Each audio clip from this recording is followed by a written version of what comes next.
Bismillahirrahmanirrahim. Sekaligus info kali ini judulnya Ibnu Rushd antara Imam Ghazali dan Ibnu Sina. Pada awalnya, filsafat Yunani itu dapat diterima oleh dunia Islam. Banyak karya-karya filsuf Yunani diterjemahkan ke dalam bahasa Arab. Itu terjadi di Iskandaria, ya, Mesir, kemudian Damaskus di Syria, juga di Persia atau Iran, dan beberapa tempat lain. Keengganan atau kegampangan mempelajari filsafat oleh sebagian kalangan muslimin itu didasarkan pada kekhawatiran bahwa dengan belajar filsafat maka akan menggerus akidah atau keimanan seseorang. Sudah menjadi pandangan umum bahwa munculnya sikap alergi terhadap filsafat di dunia Islam, ya, salah satunya adalah dampak dari pertentangan paham Asy'ariyah, ya, yang dipuncai oleh kritik Imam Ghazali terhadap karya filsafat filsuf Muslim kala itu, ya, yang antara lain diwakili oleh Ibnu Sina. Sebenarnya Imam Ghazali itu tidak menentang filsafat serta-merta gitu ya, atau secara keseluruhan gitu. Namun yang ia tentang adalah khusus tentang metafisika, ya, di mana Ghazali tidak menyoalkan cabang filsafat lain sebenarnya, ya, seperti logika atau epistemologi, ya, ontologi, ya, itu ia terima gitu. Dapat dikatakan Ghazali mewakili kelompok Ahlus Sunnah, yakni pendukung Asy'ariyah. Di sisi lain, Ibnu Sina mewakili pandangan filsuf Muslim pada umumnya. Di tengah diskursus ini, Ibnu Rushd mengambil peran dengan melakukan sanggahan atas kritik Ghazali, ya, atas filsafat Ibnu Sina. Namun di saat yang sama, Rushd juga melakukan kritik terhadap filsafat Ibnu Sina itu sendiri. Ya, pada dasarnya Ibnu Rushd adalah manusia kritis, ya. Kritik tidak dilakukan atau ditujukan hanya pada Ghazali dan Ibnu Sina, ya. Rushd juga melakukan banyak kritik terhadap pemikiran Asy'ariyah dan Zahiriyah. Nah, dalam hal ini perlu digarisbawahi, Pak, ya, bahwa diskursus antara ketiga tokoh ini, yakni Ibnu Sina, kemudian Imam Ghazali dan Ibnu Rushd, ini sifatnya tidak langsung, ya, karena mereka itu hidup di kurun waktu yang berbeda-beda, ya. Artinya pada saat Ibnu Sina wafat, ya, Ghazali ya itu belum lahir gitu. Demikian juga pada saat Ghazali wafat, Ibnu Rushd itu belum lahir gitu. Jadi sifatnya mereka dialektika yang terbentuk ataupun diskursus yang terbentuk itu sifatnya dari bacaan, ya, masing-masing tokoh, ya, yang kemudian dibaca oleh tokoh selanjutnya, kurang lebih seperti itu. Ibnu Rushd dalam bukunya Tahafut At-Tahafut, ya, secara head to head dalam tanda petik, ya, karena mereka tidak pernah bertemu langsung itu membahas kritik Ghazali terhadap pendapat para filsuf Muslim, ya. Dalam buku Ghazali yang berjudul Tahafut Al-Falasifah terdapat 20 butir, ya, kritik yang 3 diantaranya merupakan hal yang sangat krusial. Pertama, dikatakan bahwa Allah hanya mengetahui hal-hal yang besar atau yang pokok, dan tidak mengetahui detail kecil-kecil suatu peristiwa. Kedua, pemahaman bahwa alam semesta ini tanpa ada permulaan alias kodim. Ketiga, kelak di akhirat yang dihimpun adalah ruh saja tanpa jasad. Nah, ini dikritik oleh Ghazali ini, pendapat para filsuf muslim ya. Ghazali mengatakan bahwa anggapan Allah tidak mengetahui detail-detail kecil satu kejadian atau fenomena adalah pendapat sembrono gitu. Allah adalah maha mengetahui sehingga diilustrasikan ya ketika sehelai daun melayang jatuh dari pohon itu, Allah pun mengetahui hal itu. Nah, dalam tahafut ya itu kan mengkritik apa isi buku dari Al-Ghazali Tahafut al-Falasifah. Oleh Ros, kritik Ghazali itu coba di counter gitu. Nah, dikatakan oleh Ros bahwa bukan itu yang dimaksud oleh para filsuf muslim itu ya. Bahwa Allah maha mengetahui itu sudah pasti. Tetapi dalam konteks ini yang dimaksud Allah tidak mengetahui hal-hal kecil adalah tidak sama antara perspektif manusia dengan Allah dalam menemui atau ya menyaksikan ya fenomena kecil-kecil tersebut. Sebagai contoh, seorang pekerja bangunan ya, yang di pagi hari ia tidak sempat sarapan karena bangun kesiangan. Nah, tanpa sarapan terlebih dahulu ya, pekerja tersebut langsung bekerja gitu, berangkat kerja. Tapi kemudian pekerja tersebut merasakan kepalanya pusing dan badannya lemas. Ya. Nah, bentuk rasa kepala pusing dan badannya lemas ini yang dirasakan oleh pekerja tersebut sangat spesifik gitu. Ya. Artinya dalam konteks yang dirasakan oleh sang pekerja tersebut. Dalam fenomena, ya, rasa pusing dan lemas yang dirasakan oleh pekerja tersebut itu bisa jadi berbeda dengan rasa pusing dan lemas dari pekerja tersebut di dalam ya, pengetahuan Tuhan gitu. Ya. Kalau rasa pusing dan lemas pekerja tersebut diartikan oleh Tuhan juga yang punya pengalaman dalam tanda petik merasakan pusing dan lemas sebagaimana manusia, nah, di sini justru terjadi reduksi terhadap kemahatauan Tuhan. Nah, ini kan dialog-dialog yang gitu, apa namanya cukup mendalam gitu, ya, antara kritik Ghazali terhadap filsuf yang kemudian coba diluruskan oleh Ibnu Rus gitu. Nah, polemik yang ketiga ialah sanggahan Ibnu Rus terhadap kritik Ghazali ya, yang ditujukan kepada filsuf muslim ya, yang mengatakan bahwa kelak di akhirat yang dihimpun adalah ruh yang tanpa jasad. Nah, sementara Imam Ghazali bersikukuh bahwa yang dibangkitkan di akhirat adalah ruh bersama jasad. Nah, ini lagi-lagi Rus mengatakan Ghazali telah gagal paham gitu. Mengapa gitu?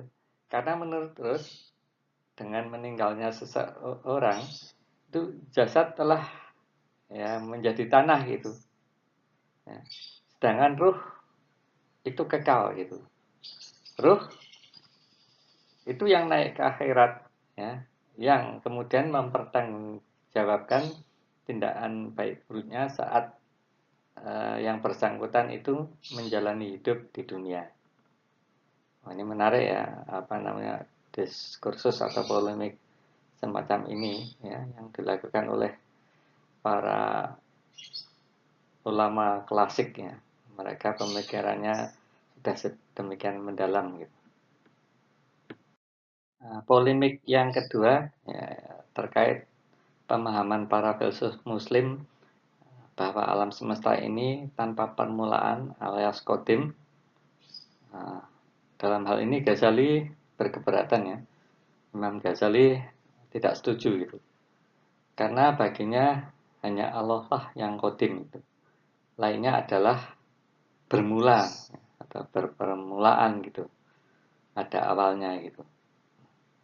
Nah, dalam konteks ini Ibnu Rus mensinyalir ya bahwa Ghazali ini salah paham juga gitu. Ya. Terus membela para filsuf Muslim dengan mengatakan bahwa yang dimaksud kodim dalam hal ini bukan dalam pengertian zat, ya, melainkan waktu gitu. Dalam pengertian zat itu benar bahwa Allah lah satu-satunya yang kodim gitu. Namun dalam pengertian waktu, alam semesta adalah kodim, ya, karena dasarnya adalah bahwa menurut terus keberadaan waktu itu sendiri muncul setelah terbentuknya alam semesta gitu. Nah, sedang sebelum alam semesta terbentuk telah ada semacam materi dasar pembentuknya gitu. Kurang lebih seperti itu gitu. Nah, sebagaimana disebutkan bahwa Ibnu Rus ini mengkritik banyak pendapat Ghazali tidak dalam konteks dalam pendapat yang membenci ya. Itu semata-mata terkait dengan diskursus ilmiah gitu, ilmu pengetahuan gitu, dan termasuk filsafat dalam hal ini gitu. Maka tidak heran ya, terus juga kemudian mengkritik gitu pendapat Ibnu Sina gitu. Ya. Nah, kritik terus terhadap Ibnu Sina antara lain meliputi dalil mungkin dan wajib ya, teori dan prinsip dasar ilmu fisika. Terkait tentang Allah, Ibnu Sina merujuk pada argumen mungkin ya, dan wajib yang intinya bahwa setiap yang bisa ada ya, atau mungkin al-wujud melalui zatnya, maka adanya hanya bisa melalui yang wajib ada gitu, wajibul wujud ya, yakni melalui zatnya. Di sini berarti adalah hal yang mustahil bagi mungkin al-wujud ada melalui sebab atau ilat yang mengeluarkannya dari kenihilan kepada ada gitu. Ya. Oleh karena itu, ya tidak boleh ya, sebabnya adanya diri sendiri. Dikarenakan sebab datang melalui akibat yang ada adalah melalui zatnya itu. Nah, oleh karena itu, sesuatu yang adanya melalui lainnya dipastikan adanya melalui zat. Ya. Ya, lebih belakangan dari wujud ain ya, tersebut dan bergantung kepadanya itu adalah masuk akal karena bagi semua yang mungkin al-wujud melalui zatnya terdapat sebab yang adanya mendahului mungkin al-wujud ya. Karena sebabnya atau ilat lebih dulu adanya melalui zat gitu daripada keluarannya ya, itu. Jelas bahwa Ibnu Sina mencoba menjelaskan zat Tuhan dengan membedakan antara yang mungkin dan wajib. Tuhan adalah wajib, ya, sementara alam semesta adalah mungkin. Pendapat Ibnu Sina, sebagaimana dijelaskan sebelumnya, ya, pada halaman sebelumnya, itu menurut Ibnu Rus, argumen Ibnu Sina tentang Allah banyak mengandung kelemahan, ya, terutama pada argumen bahwa alam dengan segenap isinya dimasukkan dalam kategori mungkin gitu. Ya. Padahal ini sesuatu yang belum pasti itu. Menurut terus, jika adanya alam itu, sesuatu seperti alam semesta itu melalui sebab, maka akan muncul masalah pada sebab itu sendiri. Itu. Nah, pertama, kadangkala sebab-sebab itu infinite gitu, tanpa akhir gitu. Nah, konsekuensinya, sesuatu yang kehadirannya memerlukan sebab, ketika adanya justru tanpa sebab, maka itu menjadi hal yang mustahil gitu. Nah, yang kedua, masalah ini akan berujung pada sebab yang niscaya, ya, tanpa sebab lain kecuali melalui dirinya sendiri. Inilah wajibul wujud yang tidak lain adalah Tuhan. Itu kira-kira argumen Ibnu Rus, ya, menyikapi pendapat dari Ibnu Sina. Kemudian mengenai ulasan Ibnu Rus, ya, terhadap gagasan Ibnu Sina yang mengatakan bahwa ahli ilmu metafisika lah, ya, yang menjelaskan prinsip-prinsip dasar ilmu alam. Nah, ini dirasa cukup masuk akal gitu. Nah, menurut Ibnu Sina, para metafisikawan, ya, adalah mampu menjelaskan prinsip dasar ilmu alam, ya, dalam konteks ini itu ilmu fisika itu. Nah, ini mungkin saja karena saat itu ilmu fisika masih sederhana gitu, dimana begitu banyak fenomena fisika yang belum diketahui, dan itu sifatnya rata-rata tidak kasat mata gitu. Maka Ibnu Sina menduga bahwa ada peran supranatural langsung di balik fenomena alam atau fenomena fisik tersebut. Sementara itu Ibnu Rus barangkali sudah menduga bahwa di balik dinamika fenomena fisik memang ada faktor pendukung, ya. Nah, dan itu bukan sesuatu yang metafisis gitu, sebagaimana yang dipikirkan Ibnu Sina. Namun faktor pendukung tersebut juga hukum alam yang memang tidak kasat mata, namun ada gitu. Dalam konteks kekinian, di mana sains dan teknologi yang berkembang sudah sedemikian rupa, ya, dengan ditemukannya inovasi-inovasi, ya, dan berbagai hukum fisika, ya, memang bila ditelusuri lebih lanjut, ya, semua itu tentu ada sebab utama, ya, atau prima causa itu. Namun kritik Rus itu tidak dalam konteks itu gitu. Ya. Kalau coba diaktualisasikan atau ditransformasikan pada era kekinian, diskursus klasik antara Ibnu Sina dan Ibnu Rus, ya, terkait fenomena fisika dan metafisika, ya, itu menarik gitu. Seperti diketahui terdapat trilogi antara agama, filsafat, dan sains. Dalam hal ini ilmu-ilmu empiris gitu.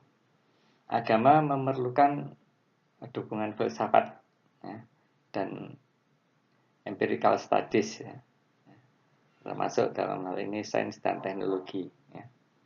Terkait trilogi tersebut, ya, selain dibahas oleh Mukti Ali, ya, kemudian diteruskan oleh Amin Abdullah, ya, pendapat senada juga dikemukakan oleh Fritjof Capra, ya,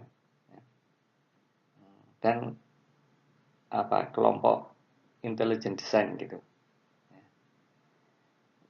Melalui bukunya The Tao of Physics dan The Hidden Connection, Capra memberikan gambaran bagaimana ilmu fisika, kuantum, dan biologi molekuler yang diintegrasi dan diinterkoneksikan dengan metafisika. Upaya tersebut kemudian diteruskan oleh kelompok intelligent design, diantaranya adalah William Dembski, Michael Behe, Stephen Meyer, dan beberapa lainnya. Kelompok ini dengan segenap berbagai percobaan dan penelitian ilmiahnya mencoba mengaitkan sains dan teknologi dengan filsafat, dan to some extent itu dengan sesuatu yang sifatnya ilahiyah gitu. untuk tidak langsung menyebut agama gitu. Sebagai contoh, bagaimana Dembski mencoba melakukan verifikasi terhadap fenomena alam melalui apa yang disebut dengan specific complexity. Ya. Ini pernah penulis tayangkan ya, di video sebelumnya gitu. Tayangan video sebelumnya yang penulis maksudkan itu yang berjudul teori perancangan cerdas. Sampailah pada catatan kritis ya. Dari diskursus intelektual antara Ibn Rus, Imam Ghazali dan Ibn Sina itu bisa dipetik hikmah. Pertama, untuk mencapai perdebatan selevel mereka bertiga itu tentu memerlukan bekal keilmuan. Di antaranya adalah filsafat. Kedua, kaum muslimin seyogianya tidak gamang atau alergi untuk belajar filsafat gitu. Karena dengan terbiasa berpikir secara filosofis akan melahirkan pemahaman yang lebih mendalam dan lebih berbobot.